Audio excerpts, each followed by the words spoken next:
Well, hello everyone. We are back at our One at a Time series, week 5. There's only 1 week left, actually. This week and one more. It's crazy how fast it's gone. Mm-hmm. But here we are. We're following along with Right Now Media. So if you have yet to join Right Now Media, I'm not sure what you're waiting for, but feel free to contact. Don't wait. Do it today. Office. So this week... It's free. This week we're talking about going the extra mile mentality, which is a very biblical thing that gets talked about throughout the Gospels, and Jesus uses that scripture saying that if someone forces you to walk a mile, go 2. If they ask for your coat, give them your cloak as well. And it's a very different type of cultural switch, and it can be challenging. Most of the time we don't really want to do that, right? Like most of the time we're like, why would I do something extra for someone who's just being difficult, right? Like just kind of being annoying or frustrating, or and I think we can identify some of those people in our lives. Like sometimes I can be frustrating and I can, honey, it's true. And so sometimes that's me. Sometimes I'm in a terrible mood, or sometimes I'm like not talking, right, to anyone, or I'm frustrating, and yet the people around me, they can do one of two things. They can either kind of add fuel to the fire and make it worse, or they can kind of bring in like a better attitude and kind of help me to be like, right, maybe I shouldn't be, acting this way, that kind of a thing, right? Yeah. And so that's what it means when the Bible talks about in Matthew about being salt. Matthew light. 5:13 says, "You are the salt of the earth and the light of the world." Right, and so we have the opportunity as Christians to bring taste or bring goodness, right? Bring something that's pleasing into a situation that it's not there.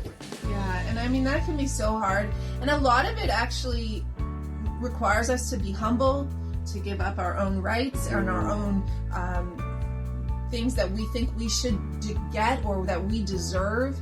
And so really it is a total shift in how you think and putting other people before yourself, even when you have every right to be like, stop treating me like this. Right, and it's putting our own frustrations aside, our own anger aside. Ultimately, it's offense, right? Our own offense aside to say, okay, no, I have a greater purpose. This isn't really about this moment. Yeah.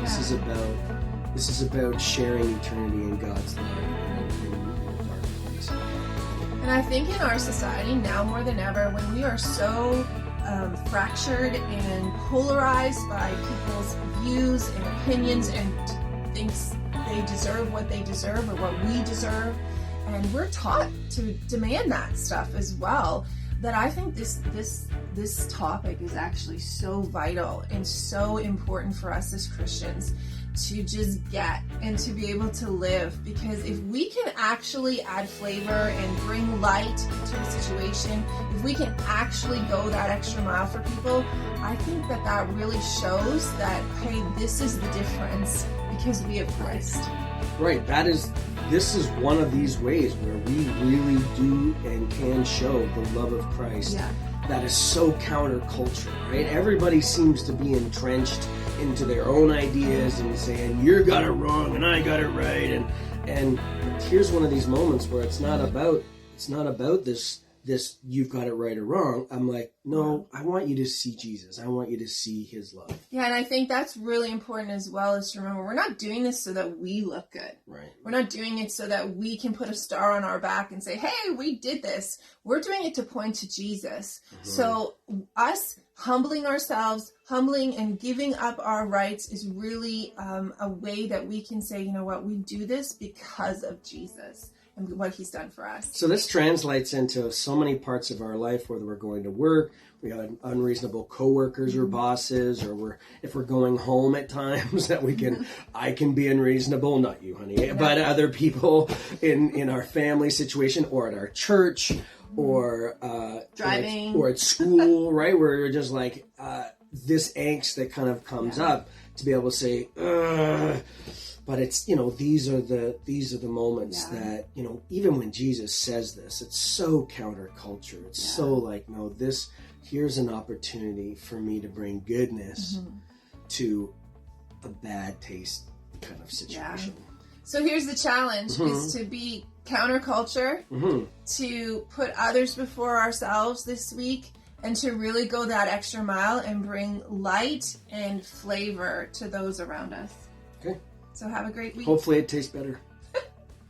Bye.